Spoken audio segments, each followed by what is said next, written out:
Hey guys, welcome to this week's Real Estate Q&A. We're going to start off, really, before we get to the comments and the questions, we're going to talk about this lawsuit that was just settled this week, actually on September 5th. I'll drop the link below. But anyway, there's a lawsuit that there's a lot of lawsuits against real estate brokers as well as the National Association of Realtors. And really what this is coming down to is it's a commissions lawsuit.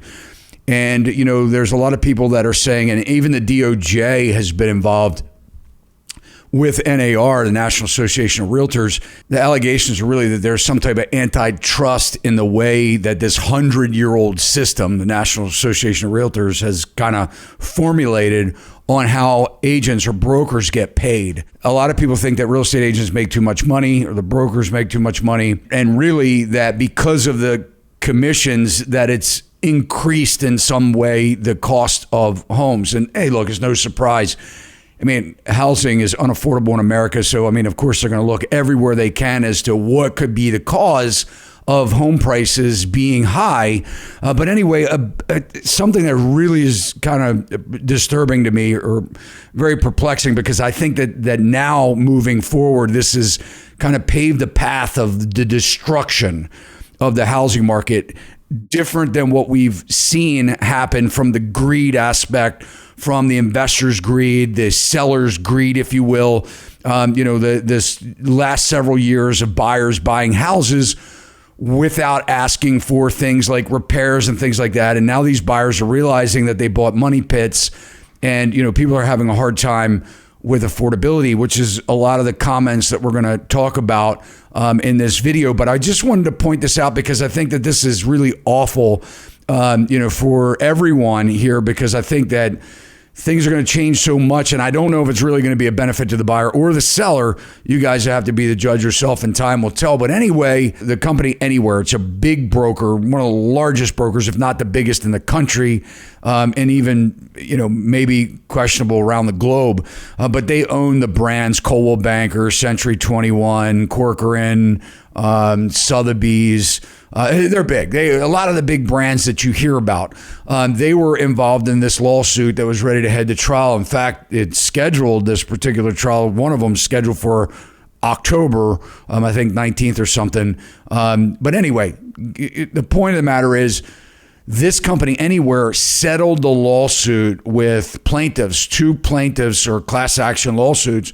And when you look at settlements, I'm not a lawyer. I don't want to say that they admitted to some type of guilt, but obviously they felt that if this thing went to trial, their liabilities maybe would have been much more than what they came to an agreement. And it wasn't disclosed, but it looks like that one of the attorneys had disclosed that this case, that both of these lawsuits from Everywhere paid out about $83 million in the settlement. Now, it has to be approved by a federal judge, I guess, for it to move forward. But there's still a lot of plaintiffs in the case. Keller Williams is a plaintiff, Remax, Home Services of America, and of course the National Association of Realtors. They haven't settled it out. So it looks like now that one of these big players settled, well, these other agencies settle too, and things are changing so drastic.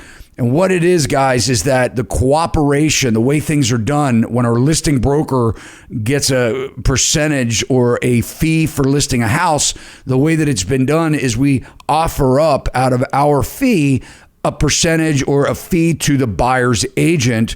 Really, I mean, we're paying the buyer's agent to compete against the seller and on the other side of the transaction. But what people don't realize is that, that's how buyer's agents get paid. And now our own MLS, because of these lawsuits, is saying, look, we know we required you to cooperate even if it was $1, but now they just dropped the requirement to zero. Brokers do not have to cooperate with buyers, brokers, or their agents, which means the question comes up, show a property where the listing agent isn't offering commission. And I think that's the big question. But anyway, we'll dive right into this week's Q&A. Our first commenter here said, so with the commercial loan crisis, many office buildings are left vacant and landlords have defaulted on their loans or have remodified their loan agreements. when the landlords can't afford the payments anymore and the banks fold, the taxpayers are the ones that ultimately burden these bailouts of the banks, right? So let's kind of dive into this. And we know that Wall Street was really a recipient of the 2008 housing crisis. Now, this commenter is talking about the commercial crisis that's looming, especially with office buildings that are sitting vacant. But what this commenter is referring to here is that back in the 2008 crisis, somewhere around 2011, 2012, the Obama administration took all of the defaulting loans and sold them to Wall Street. And I think that's really what fueled the investors digging into the housing market and competing with our home buyers. But the question is, do we pay for these bailouts? And I think the Fed has said, hey, look, we can't let these banks collapse, as we saw in March 12th weekend. What happened when, we started seeing banks failing and depositors had well over, the FDIC insured amount. And they said, look, if we don't bail these, defaulting banks out and cover the depositors' money, no matter how much they have in the bank, we're really going to see a bad scenario of, bank runs and a big collapse. I mean, we're close to a collapse right now. So I think this is valid. But what this commenter is maybe implying, and which, a lot of people don't realize, but these commercial loans, these office buildings, a lot of them are commercial real estate in general. A lot of the banks, the lenders, regional banks, they portfolio these loans, and which means that they keep them in-house on their books. They don't sell them on a secondary market, so that when they do have one of these commercial loans in default, it really affects the bank in a negative way. And a lot of times the banks end up selling these things for, nickels on a dollar, because, who wants to buy somebody else's failing building because it could be costly. So I think it's something to watch for. I think over the next 18 months, over 50%, I believe, of our commercial loans are going to be coming up for renewal. A lot of these owners had these properties at 2 3/4 or 3%. They balloon payment in 5 years or 10 years. A lot of them, if they had a 10-year note, refinanced at 3.754%.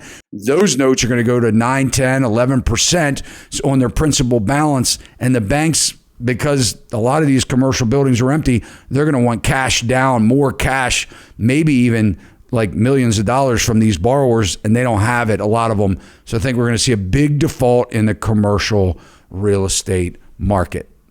All right, so our next comment, it's crazy. People are paying so much for a fixer-upper type of home in California, and then there is high property tax as well. Example, the average $500,000 home is at least $6,000 a year for property tax. That's a big chunk of income. So before we dive into this property tax thing, I just want to say that it also encompasses, and I felt the need to cover it because it also encompasses the comment from Cuba, something. Thanks for all the valuable information. And they said they'd like a video on property taxes. So we're going to combine these two comments together. Let's go. So, we'll pull up this first article here that talks about property taxes, guys, and this is a big issue, because when people are buying their home, a lot of people are protected if they're living in it by something known as like a Homestead Act or Homestead Credit or something, which caps the amount of property tax hikes that can happen to that person living in their home.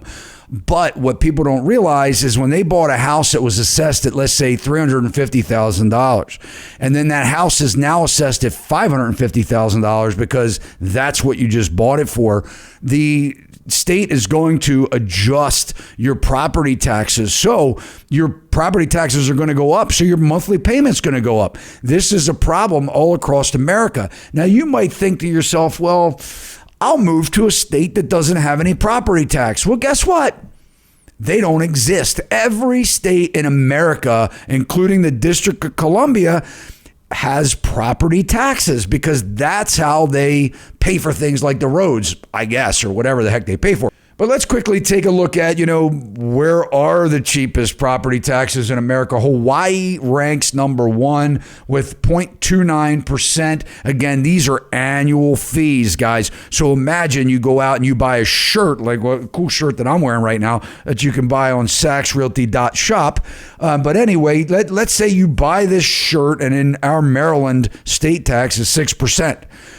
If for a shirt, Now, depending on, what you buy and things like that, I mean, you can get it, pay no taxes on SachsRealty.shop. But let's say I bought this shirt for $50 and I pay 6% sales tax on it. Now, imagine if I had to pay 6% on my shirt every single year. That's kind of like buying a home. So Hawaii is 0.29%. We'll publish this link below. You can take a look, and if you're relocating or you really want to know what your state charges, you can do so. But the most expensive state is New Jersey, with the highest property tax rate of 2.47% annually, right? So add that up, put that in your pipe, and smoke it. But that also brings up a good question, because they're talking about like how much of your pay goes to buying a house. So here you go. Bankrate published this cool article. And when we're talking about debt to income ratios, okay, there's sort of like a front end and a back end ratio that these lenders, are calculating to figure out, can you actually afford the home? Unfortunately, some of these debt to income ratios are over 50%. Some of them qualify for over 50% of your income can be in debt, right? And so let's take front end and back end. So the difference between the two of these is front end is really what they refer to as the things that directly relate to your mortgage, right? So your purchase price, how much is that payment for the percentage of rate that you have, your property taxes, your insurance, things like that. When they look at the back end debt to income ratio, that really includes things like your car loans and your credit card payments and things like that. And here's where a lot of the books get cooked, right? Because what people don't realize is your back end, which most lenders are looking at, by the way, because they want to know, like, what do you owe? And that's when some of these can be over 50%, some lenders. It gets a little bit harder to do when you get up into that big debt to income ratio, but it happens. They just charge you more. I mean, that's fair, right? When you're a higher credit risk, they just whack you on the back end and charge you as much interest rate or whatever fees that they can.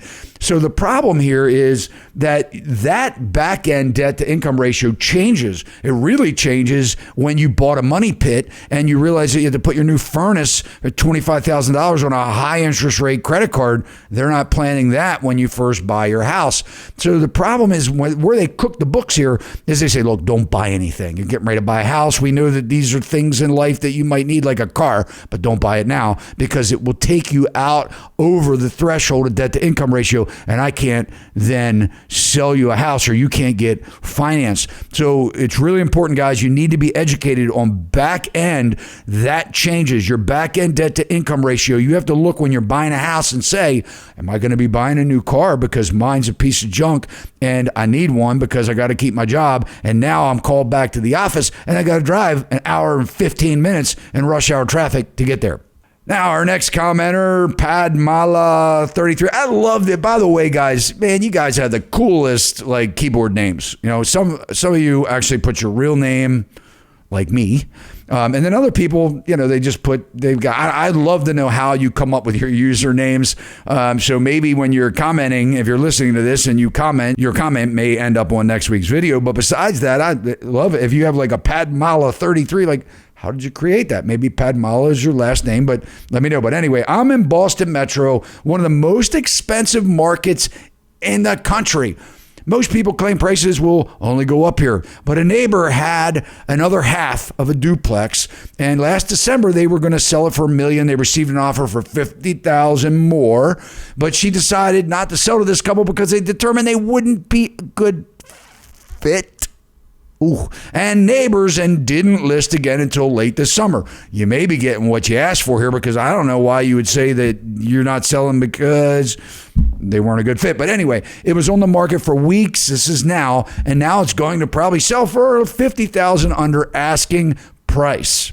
Well, welcome to the state of the housing market, where people said it would never go down. Many experts, I think Dave Ramsey was one of them, not picking on Dave Ramsey, but, said that it happens once in 100 years. Well, it was only 2008 when we saw things, tank in the housing market. You can't have a run over the last couple of years and expect that we're not going to have some kind of a tank in the housing market. That's what I've been saying anyway. People just can't afford it, number one. But anyway, let's take a look at Boston. All right, so let's check out this CBS News article.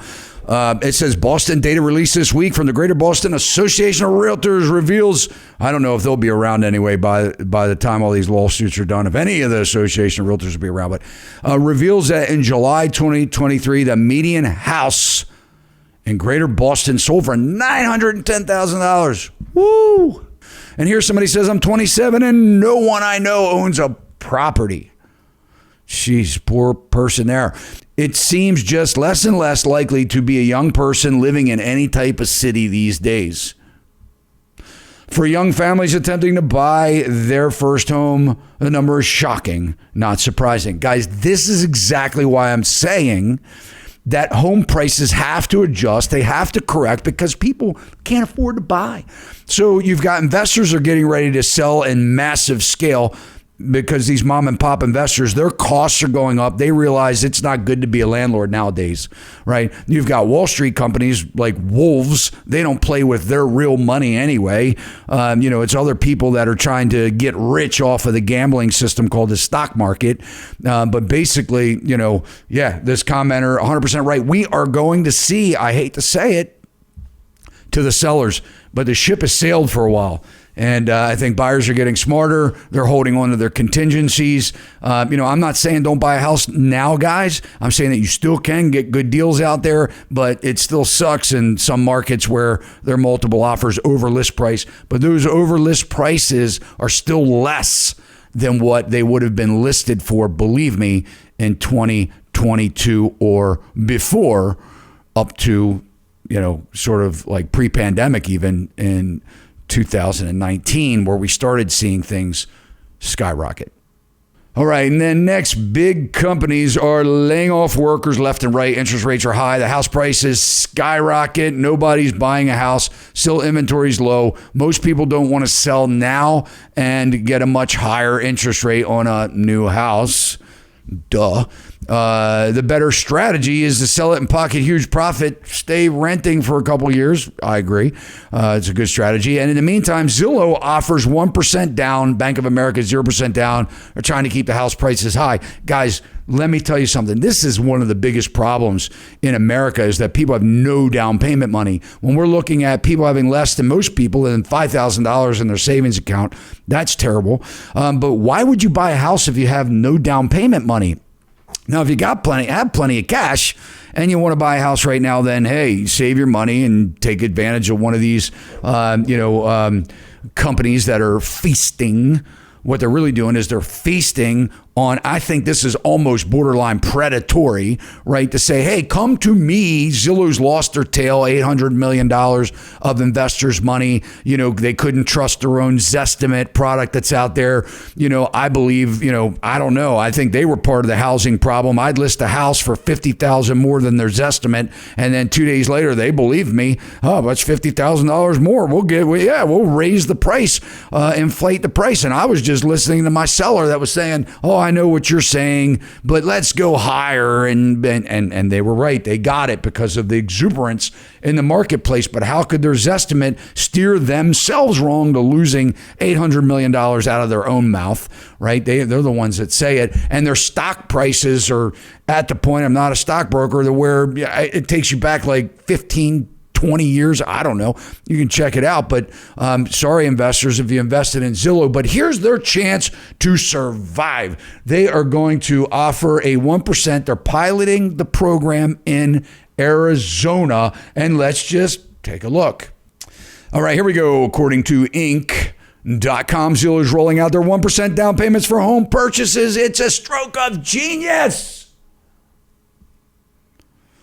All right. The real estate marketplace says qualified buyers can save up to buy a home in less than a year, folks. Don't worry about anything else. You're raising your taxes that are going to go up every year. Your insurance is going to go up every year. But in less than a year, guys, you can save up to buy a house. Keep those house prices high. Real estate marketplace Zillow is offering some home buyers the opportunity to purchase with a down payment of just 1%. Now, let's look at the next paragraph here. Buying with only 1% down payment may or may not be a smart move. Now, guys, let's talk about this. How much should you put down on a house? Well, buyers, if you're going to listen to me, right? I think you should have at least the national average for a first-time home buyer has been about 6%. And I believe that if you're buying a house, again, do whatever the heck you want. You've done it before. You have a little better idea of what's in store. But these poor first-time home buyers haven't a clue. You're going to entice them with a 1% down payment and say, yeah, I can pay whatever for the house because I can make the down payment money. But anyway, life's going to happen at that point. And your expenses are going to go up and you're not going to have any money in the bank probably because most people don't. But the average second buyer or repeat buyer in America is average about 13% down. Now, let's look at some of the facts, because if you get a conventional loan, you can buy with as little as 3% down. FHA is 3.5% at least, depending on your credit and things like that. I'm not a lender, but if you're a veteran, a VA, you're eligible for a VA loan. You can buy it 0% down, and USDA, U.S. Department of Agriculture, you can buy with no down payment also. The question, guys, is should you buy a house with no money down? And I think the answer to that question is how much money do you actually have in a bank? Because if I'm getting a mortgage interest rate right now at 7.5%, if you have money that's just sitting in a bank account and you put that money down towards a house, you're going to be at least earning what would be paying to a bank, right? So 6.5%, 7%. But if you have 6 months of cash in the bank for some type of personal downturn, financial downturn, and you want to take advantage of these 1% or 0% down payments, if you have 6 months in the bank, of payments to pay things in case somebody loses a job, then that may be one scenario that you utilize the bank's no money down in that case. But I don't think it's a good idea. You want to be able to have some equity in it, take the money, save up, put a decent chunk down. You're paying very expensive insurance. Most lenders, if you put less than 20% down, I know that's a big chunk, but if you put less than 20% down, you are making insurance companies rich because they have insurance on the difference. Let's say 20% down is the threshold. You put 5% down. You're paying a massive insurance premium for 15% of the down payment that you didn't put down. And it's really hard to get that to go away. You pay it every single month.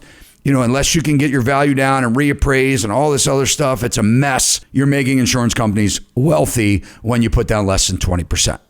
All right, guys, I know it was a little lengthy one, but hey, sometimes that happens when I get going on my rants.